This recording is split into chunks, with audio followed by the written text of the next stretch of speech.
দেখুন, আমরা সবাই অবগত রয়েছি যে আগামী 5ই সেপ্টেম্বর আমাদের এই ত্রিপুরা রাজ্যে 20 বক্সনগর এবং 23 ধনপুর কেন্দ্রে আমাদের দুটি কেন্দ্রেই উপনির্বাচন সংগঠিত হবে। গতকালকে রাত্রিবেলায় আমাদের সর্বভারতীয় সভাপতি আদরণীয় জেপি নাড্ডাজি আমাদের এই দুই কেন্দ্রেরই প্রার্থী তালিকা ঘোষণা করেছেন।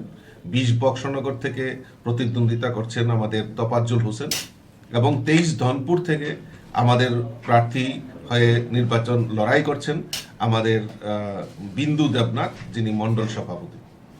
আমরা দৃঢ়চিত্তে বলতে পারি এই দুটি কেন্দ্রেই ভারতীয় জনতা পার্টির প্রার্থীরা বিপুল ভোটে জয়যুক্ত হয়ে আমরা মোদিজিকে উপহার হিসাবে দেব, সেই প্রতিজ্ঞা নিয়ে আমরা ঝাঁপিয়ে পড়ছি, কাজ করছি। 1:1 লড়াই হচ্ছে কি? দেখুন, আজকে জোট আর ঘোট যাই হোক না কেন বা 1:1 লড়াই হোক না কেন, আমরা দৃঢ়চিত্তে বলতে পারি 2023-এ এই জোট ঘোটের যে রেজাল্ট আমরা দেখেছি, দীর্ঘ 25 বছর ধরে এই রাজ্যে কমিউনিস্টের শাসন ছিল, আর এই কমিউনিস্টরা আজকে বিরোধী দলের তকমা পর্যন্ত হারিয়েছে।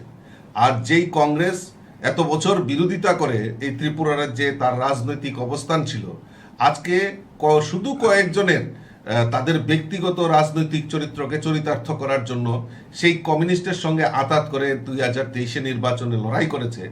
আজকে 2023-এ তার রেজাল্ট ত্রিপুরা রাজ্যের মানুষ সেটা দেখিয়েছে।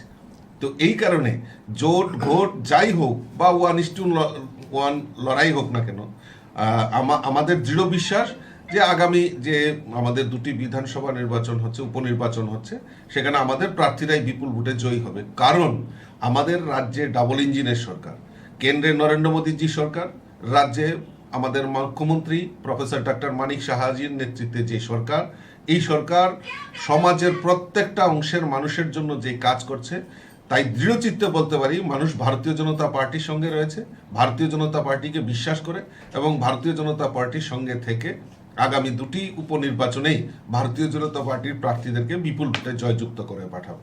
অন্য কোনো দলের সাথে কি কথাবার্তা হচ্ছে? না, দেখুন, আমরা তো একক সিদ্ধান্ত আমরা অলরেডি প্রার্থী ঘোষণা হচ্ছি।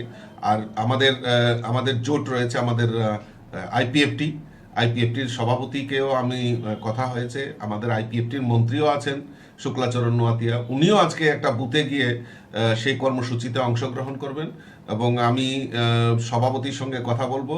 কালকে নমিনেশন যখন আমরা দিতে যাব তখন ওনারাও যাতে উপস্থিত থাকেন, এবং আমার সঙ্গে অলরেডি কথা হয়েছে যে ওনারাও উপস্থিত থাকবেন, আইপিএফটির তারাও থাকবেন। মথান সঙ্গে কি কোনো কথাবার্তা হয়েছে এই বিষয়ে? দেখুন, এটা উপরের বিষয়, এটা মাননীয় মুখ্যমন্ত্রী রয়েছেন, আমাদের নর্থ ইস্টের কোঅর্ডিনেটর রয়েছেন, আমার প্রভারী রয়েছেন, ওনারা কথা বলছেন, ওনারা আলোচনা করছেন। কিন্তু এই মুহূর্তে আমার কাছে যেটা সবচেয়ে বড় জিনিস, যেটা হলো আমরা আমাদের দলীয় প্রার্থী ঘোষণা হয়েছে, আমরা দলীয় প্রার্থীর সমর্থনে আমরা অলরেডি সাংগঠনিক কাজ আমরা শুরু করে দিয়েছি।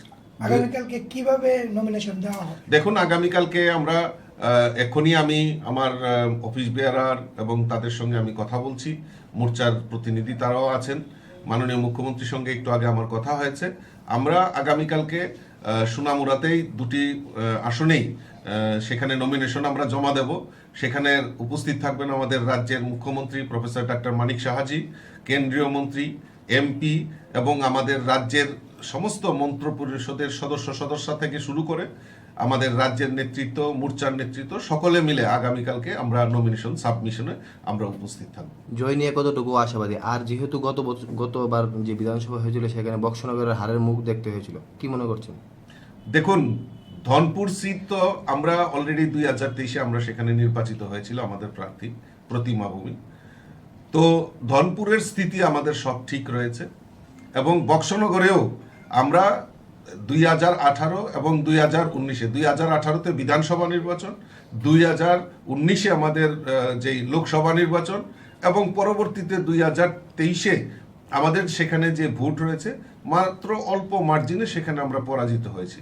এইবার আমার দৃঢ় বিশ্বাস যে মানুষ তৈরি হয়ে গেছে, বক্সনগরের মানুষও তৈরি হয়ে গেছে যে এই রাজ্যের শুধু বিকল্প সরকার যদি দিতে পারে এবং স্বচ্ছ যদি সরকার দিতে পারে একমাত্র ভারতীয় জনতা পার্টি। কাজে আমার কার্যকর্তারাও তৈরি হয়ে গেছে, বুথে বুথে আমার সংগঠন তৈরি হয়ে গেছে, নির্মাণ হয়ে গেছে। আজকে টোটাল আমরা 110টা বুথে, ধনপুরে আমাদের 59টি বুথ এবং আমাদের বক্সনগরে 51টি বুথ রয়েছে।